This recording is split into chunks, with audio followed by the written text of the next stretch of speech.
조선 효종 시절 경상도 안동의 높다란 종택에는 나라에서 내린 붉은 연료문이 웅장한 위용을 자랑하며 서 있었습니다. 대대로 대제학과 이조판서를 배출한 안동 권씨 문중은 이 연료문을 가문의 가장 큰 자랑이자 거룩한 성역으로 여겼습니다.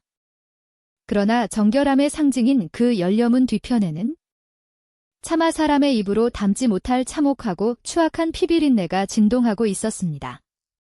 가문의 수장인 권진사 권문석은 겉으로는 성리하게 거두이자 도덕군자인 척하였으나 실상은 욕망의 눈이 뒤집혀 가문의 수절과부였던 셋째 숙모를 겁탈하려 했습니다. 거절당하자 그녀를 우물에 던져 살해한 금수만도 못한 자였습니다. 권문석은 가문의 수치를 덮고 조정의 포상을 받아 가세를 일으키고자 숙모가 연료로서 자결했다고 거짓 상소를 올렸고 그 대가로 조정으로부터 과분한 관직과 관영 금전, 그리고 연료문을 하사받았습니다. 이러한 권문석의 위선과 죄악은 비단 숙모 한 사람에게만 향한 것이 아니었습니다. 그는 가문 내의 어린 종들과 힘없는 서출들을 잔혹하게 수탈하고 매질하며 권력을 휘둘렀습니다. 그 추악한 죄악의 가장 큰 희생양이 바로 권문석의 서자로 태어난 권도윤이었습니다. 도윤은 권문석이 지전 상단의 어린 계집종을 강제로 범하여 낳은 서출이었습니다. 도윤의 모친은 도윤을 낳던 날 밤 권문석의 정실부인 한씨의 질투와 계략으로 피를 흘리며 차가운 거적대기 위에서 방치된 채 숨을 거두었습니다. 어머니의 온기조차 느껴보지 못하고 태어난 도윤에게 종택의 삶은 차가운 지옥 그 자체였습니다. 정실부인 한씨는 도윤을 볼 때마다 뺨을 후려쳤고 종놈의 피를 받은 불길한 자식이라며 날마다 산에 올라 장작을 패게 하고 밤에는 마국간 집더미에서 잠을 자게 했습니다. 권문석의 적통장남이자 도윤의 이복형인 권도형 역시 방탕하고 잔인한 성품으로 어릴 적부터 도윤을 사냥개 취급하며 족제비 가죽 채찍으로 몸에 피멍이 들도록 때리곤 했습니다. 권도형은 양반가의 적자라는 신분만을 믿고 한량들과 어울려 기생집을 전전하며 도박을 즐겼고 수틀리면 종들의 손가락을 분지르는 악행을 일삼았습니다. 도윤의 온몸은 채찍 자국과 불에 댄 자국으로 누더기처럼 이그러져 있었으나 그는 단 한 번도 신음이나 비명을 지르지 않았습니다. 도윤이 15살이 되던 해 그의 모친과 친분이 있던 늙은 행랑아범이 죽기 직전 도윤을 마국간 뒤편으로 불러 숨겨두었던 조그만 주머니 하나를 손에 쥐어주었습니다. 도윤 도령님, 이것은 도령님의 어머님이 숨을 거두시기 전 제게 맡긴 옷가락지입니다. 그분의 어머니, 즉 도령님의 외할머니께서 개성상단에서 건너와 유품으로 남긴 것이지요. 이 가락지 안쪽을 보십시오. 도윤이 촛불 불빛 아래 옷가락지를 비추어 보자 붉은 피처럼 정교하게 새겨진 특이한 문양과 상공이라는 한자가 눈에 들어왔습니다. 도령님의 외가는 단순한 종놈의 집안이 아닙니다. 본래 개성에서 조선 최대의 삼상단을 이끌던 최고 대주 가문이었으나 권문석 진사가 그 재산을 탐내어 모함하여 가문을 풍비박산내고 도령님의 어머님을 종으로 끌고 온 것입니다. 절대로 이 종택에서 뼈를 묻지 마시고 때가 되면 개성으로 가십시오. 늙은 행랑아범은 그 말을 끝으로 숨을 거두었고 도윤의 가슴 속에는 서리빨 같은 깨달음과 복수의 불꽃이 타오르기 시작했습니다. 자신이 당한 온갖 학대와 어머니의 억울한 죽음, 그리고 가문의 원수가 바로 아버지라 부르는 권문석이라는 사실을 알게 된 순간이었습니다. 그러나 도윤은 겉으로 조금도 내색하지 않았습니다. 날마다 권문석과 권도형의 구박을 군말 없이 견뎌내며 밤이면 마국간 구석에서 홀로 글을 익히고 조선 전역의 지도와 지전 흐름을 암기했습니다. 도윤의 머리칼은 덥수룩하고 얼굴은 수검댕이로 더러워져 있었으나 깊은 눈동자만큼은 사냥을 앞둔 매처럼 차갑게 빛나고 있었습니다.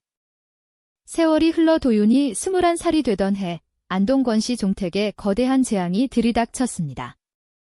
장남 권도형이 한양의 큰 투전판에서 중국산 비단 거래를 빙자한 사기 도박에 휘말려 무려 3만 냥이라는 엄청난 빚을 지게 된 것이었습니다. 한양에 거친 채권자들과 건달들이 안동 종택까지 내려와 징을 치며 대문을 부수고 기물을 파괴했습니다. 3만 냥은 권진사 가문의 전답과 종택을 모두 팔아도 갚을 수 없는 거액이었습니다. 권문석은 잿빛으로 질려 대청마루에서 사시나무 떨듯 떨었고, 사건을 저지른 권도형은 골방에 숨어 밤마다 오줌을 싸며 벌벌 떨었습니다. 그때 한양의 채권자들을 뒤에서 조종하던 인물이자 개성 최상단의 한양 대리인인 행수가 종택을 찾아왔습니다. 권진사 어르신, 대개 장남이 진 3만 냥의 빚을 청산할 단 하나의 길을 내어드리겠소. 개성 상단의 대주이신 송상 어르신의 외동딸과 혼인을 시키는 것이오. 권문석의 눈이 순간적으로 반짝였으나 곧이어 행수가 덧붙인 말에 가슴이 철렁 내려앉았습니다. 단, 개성 상단의 외동딸 최연아 낭자는 괴질에 걸려 온몸에 피가 마르고 기괴한 저주에 걸린 인물이오. 낮에는 눈을 뜨지 못하고 밤에만 겨우 숨을 쉬며 그녀와 혼인한 사내는 한 달을 넘기지 못하고 의문사한다는 소문이 파다하오. 즉, 사위로 들어가 죽음을 맞이하는 대가로 3만 냥의 채무를 전액 탕감해 주겠다는 뜻이오. 그 말을 들은 장남 권도형은 대청으로 기어나와 권문석의 바짓가랑이를 잡고 통곡했습니다. 아버님, 소자를 죽이실 작정입니까? 저주받은 괴질 걸린 각시에게 팔려가 한 달 만에 피를 토하고 죽으란 말입니까? 절대로 못 가옵니다. 차라리 한강에 빠져 죽겠습니다. 권문석 역시 자신의 하나뿐인 적통장남을 죽음의 구렁텅이로 보낼 수는 없었습니다. 권문석의 사악한 눈길이 마당 구석에서 땔감을 패고 있던 서자 도윤에게로 향했습니다. 도윤이 이놈, 네가 가라. 그동안 종놈만도 못한 주제에 이 집에서 밥을 축낸 은혜를 갚을 때다. 내가 개성 최상단의 대릴서위로 들어가 권도영 이름으로 혼례를 치르고 빚을 탕감받거라. 도윤은 속으로 차갑게 웃었습니다.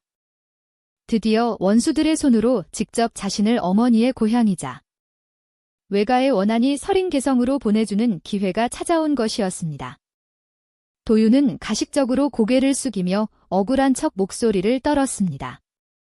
아버님, 어찌 저를 죽을 자리로 내모십니까? 하지만 가문을 위하는 길이라면 그리하겠나이다. 단, 제가 떠나면 제 어머님의 억울한 신의를 종묘 구석에라도 올려주시고 제게 낡은 낙이 한 마리만 주십시오. 좋다. 그까짓 신이쯤이야 100번이라도 올려주마. 당장 짐을 싸서 떠나거라. 정실부인 한씨와 권도형은 도윤이 사지로 가 빚을 대신 갚아준다는 사실에 쾌재를 부르며 성문 밖까지 쫓아내듯 그를 내몰았습니다. 도윤은 단 한 권의 서책과 모친의 옷가락지만을 품에 안은 채 칠흑 같은 밤길을 따라 개성으로 향했습니다. 며칠을 달려 도착한 개성 최상주의 대저택은 사방이 높은 돌담으로 둘러싸여 있었고 대문에는 붉은 부적이 겹겹이 붙어 있어 기괴한 기운을 풍기고 있었습니다.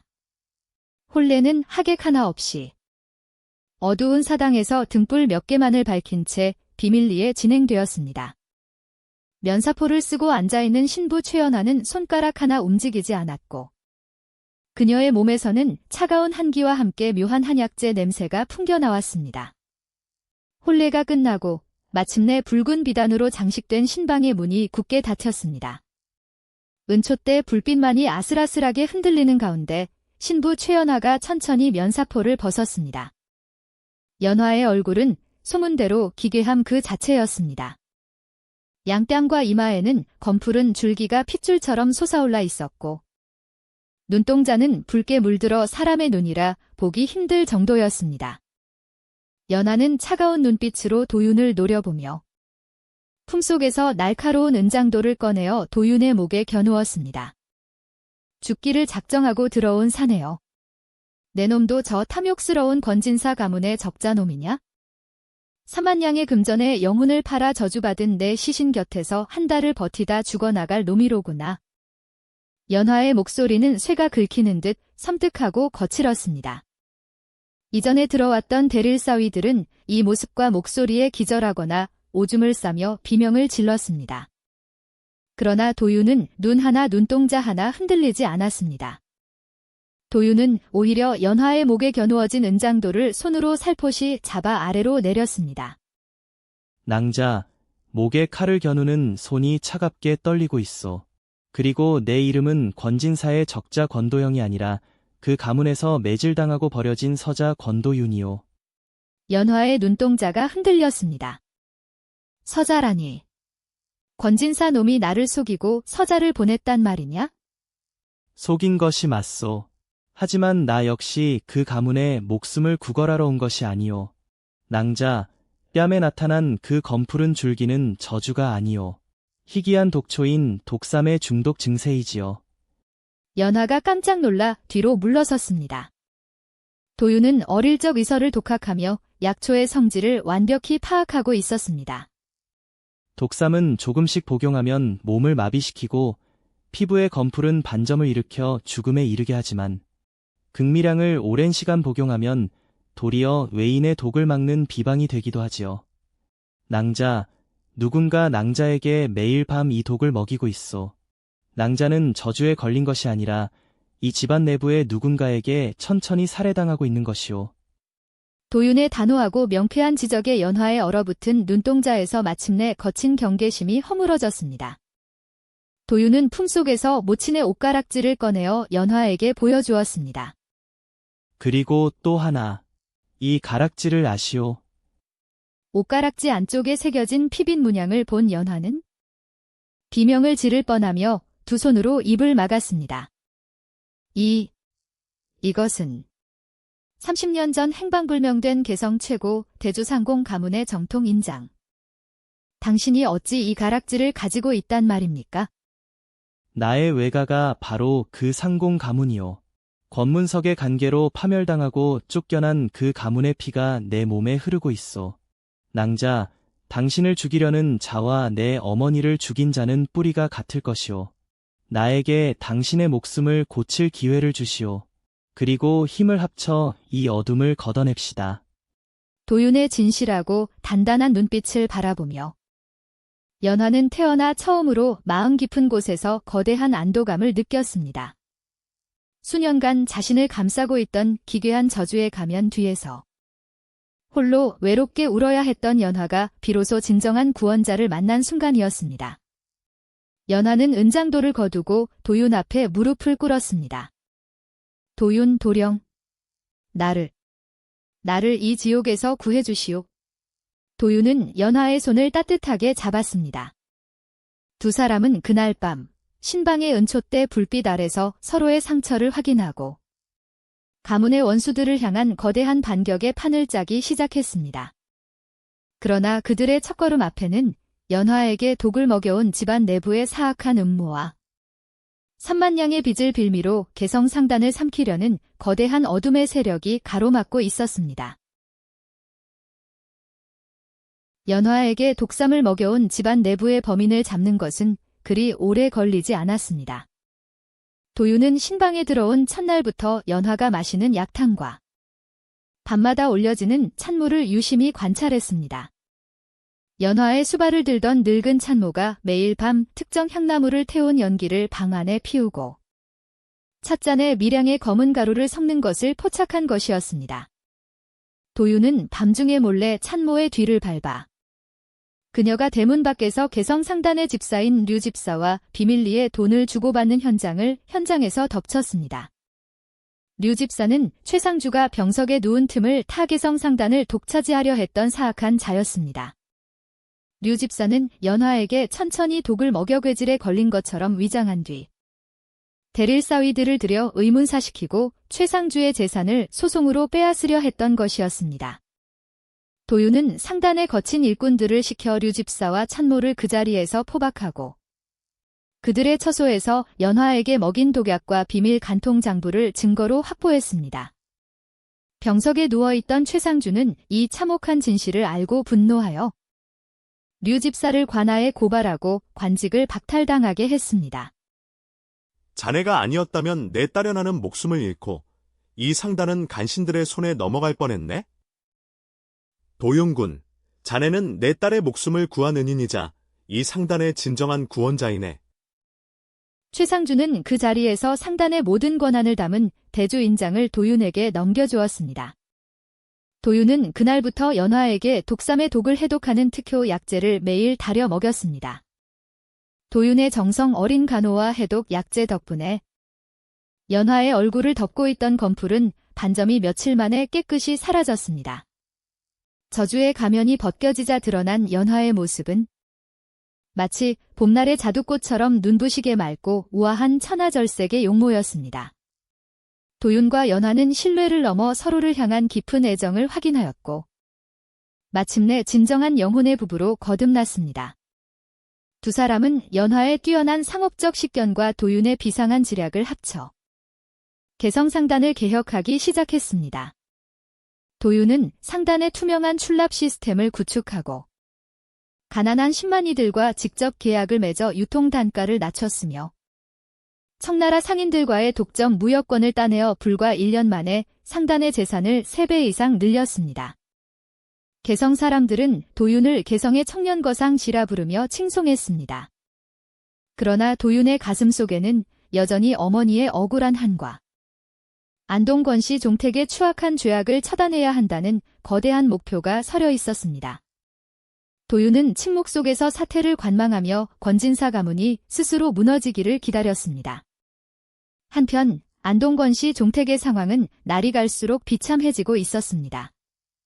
도윤을 개성으로 보내 3만 냥의 빚을 탕감받았다고 믿었던 권진사 일가는 장남 권도형의 또 다른 방탕함으로 인해 다시 거액의 빚을 졌습니다. 권도형은 도박에 빠져 종택의 전답을 모조리 담보로 잡혔고 나아가 조정에 바쳐야 할 관영 금전까지 손을 대는 대역죄를 저질렀습니다. 궁지에 몰린 권문석과 권도형은 개성에서 들려오는 뜻밖의 소문에 귀를 의심했습니다. 개성상단에 괴질 걸린 딸이 완치되어 처남이인이 되었고 대릴사위로 들어간 권도윤이 상단의 최고 대주가 되어 한양 상권 전체를 주무르고 있다는 소문이었습니다.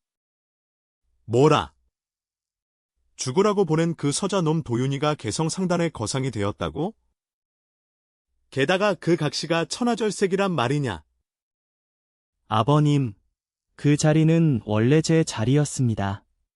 제가 가야 할 자리에 저 종놈의 자식이 대신 들어가 그 호사를 누리고 있다니 말이 됩니까? 당장 개성으로 가서 상단을 빼앗아야 합니다. 탐욕과 시기심에 눈이 뒤집힌 권문석과 권도형, 그리고 정실부인 한씨는 종택의 수하 건달들을 이끌고 개성 상단 본점으로 쳐들어갔습니다. 비단 옷을 입고 상단 마당에서 청나라 상인들과 계약을 맺고 있던 도윤 앞에 그 추악한 무리가 나타났습니다. 권문석은 적반하장으로 지팡이를 마당에 꽂으며 고함을 질렀습니다. 도윤이 이놈! 천륜을 저버린 불효자 자식 같으니! 내 놈이 내 덕분에 개성상단의 사위가 되었거늘 감히 부모와 형을 나몰라라 하고 혼자 호의호식하느냐? 이 서자놈아, 너는 내 신분을 대신해서 들어온 대역일 뿐이다. 당장 그 상단 인장과 장부를 내놓고 나가라. 그리고 그 절세미인이라는 아내도 본래 내 것이니 내 앞에 무릎 꿇려라. 정실부인 한씨 역시 마당에 주저앉아 통곡하는 척하며 비아냥거렸습니다. 동네 사람들 이것 좀 보시오. 종놈의 피를 받은 불길한 놈을 거둬 키워줬더니 핏줄을 배신하고 부모를 굶겨 죽이려 하고 있소. 효지도 못하는 이 천한 놈을 관아에 고발해야 합니다. 상단의 인부들과 청나라 상인들이 분노하여 그들을 둘러싸자 도윤이 손을 들어 그들을 그만두게 했습니다. 도윤의 눈빛에는 과거 학대받던 시절의 슬픔이나 두려움은 단 한 조각도 남아있지 않았습니다. 오직 냉혹하고 차가운 서리발 같은 거상의 위엄만이 서려 있었습니다. 도윤은 차분한 걸음으로 권문석 일가 앞에 다가섰습니다. 권진사 어르신, 그리고 권도형 씨, 천륜을 논하시기 전에 당신들이 저지른 죄악부터 계산해 보셔야 하지 않겠습니까? 뭐라? 죄악이라니? 아비에게 무슨 버르장머리냐? 도윤이 손짓을 하자 상단의 행동대원들이 두꺼운 서류 뭉치와 괴짝 하나를 마당 한가운데 내던졌습니다. 도윤은 서류를 하나씩 펼쳐 보이며 차가운 목소리로 읽어 내려갔습니다. 첫째, 30년 전 당신 검문석은 나의 외가인 개성 상공 가문의 재산을 탐내어 관아에 허위 고발을 하여 가문을 풍비박산내고 내 어머니를 종으로 끌고 간 강도죄. 둘째, 연려문을 받기 위해 수절 과부였던 셋째 숙모를 겁탈하려다 우물에 던져 살해하고 조정에 거짓 상소를 올린 대역죄. 셋째, 장남 건도형이 한양 관영 금전 5만 냥을 횡령하여 도박으로 탕진한 공금 횡령죄. 도윤의 입에서 연이어 터져나오는 참혹한 범죄 사실에 권문석과 권도형의 얼굴이 시체처럼 하얗게 질려버렸습니다. 도윤은 괴짝을 열어 안동종택의 모든 전답과 채무문서 그리고 한양 관아의 수배령 장부를 펼쳐 보였습니다.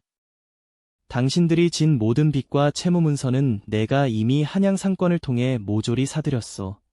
이제 당신들은 안동종택은 커녕 옷 한 장 건지지 못할 알거지 신세여. 그리고 저기 오시는 분들을 맞이하시지요. 도윤의 말이 끝나기가 무섭게 상단 대문이 열리며 의금부 나졸들과 포도청 포교들이 들이닥쳤습니다. 도윤이 미리 암행어사와 의금부의 권문석 일가의 살인, 공금 횡령, 거짓 상소죄를 완벽한 증거와 함께 고발했던 것이었습니다. 대역죄인 권문석과 권도영을 엄형으로 체포한다. 저놈들에게 착고를 차라. 나졸들이 달려들어 권문석과 권도형의 목에 칼을 채우고 무릎을 꿇렸습니다. 도윤아. 내가 내 아비다. 제발 목숨만 살려다오. 도윤아.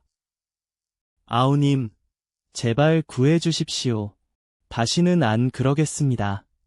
아우님. 그들이 비참하게 구걸하며 울부짖었으나 도윤은 눈 하나 눈동자 하나 흔들리지 않고 그들을 차갑게 내려다보았습니다. 인과응보는 하늘이 정하는 법이라 했습니다. 당신들이 지은 피의 대가를 법의 이름으로 치르십시오.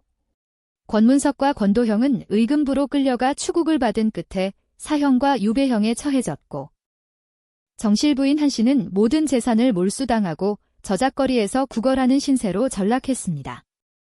안동종택에 추악했던 연려문은 조정에 의해 철거되었고 가문의 허위와 위선은 천하에 폭로되어 영원한 수치로 남게 되었습니다. 모든 악연의 사슬이 끊어지고 난 뒤 도윤은 어머니의 신의를 모신 사당을 개성에 정성스럽게 세웠습니다. 연하는 도윤의 옆에 서서 그의 손을 꼭 잡았습니다. 서방님, 이제 어머니께서도 하늘에서 한을 풀고 평안히 쉬실 것입니다. 부인, 당신이 없었다면 나는 이 긴 어둠을 건너오지 못했을 것이오. 고맙소. 두 사람은 서로를 바라보며 깊고 평온한 미소를 지었습니다. 서자로 태어나 온갖 학대를 견디고 반전을 이뤄낸 권도윤과 저주의 가면을 벗고 참된 사랑을 찾은 최연화. 두 사람은 개성 상단을 조선 최고의 상단으로 이끌며 가난한 민초들을 위해 재산을 풀고 수많은 혈구 사업을 펼쳤습니다. 상처와 원한으로 시작된 그들의 인연은 마침내 조선 전역에 귀감이 되는 가장 눈부시고 아름다운 사랑 이야기로 전해 내려왔습니다. 오늘의 이야기 여기서 마치겠습니다. 구독과 좋아요, 알림 설정은 사랑입니다. 시청해주셔서 감사합니다.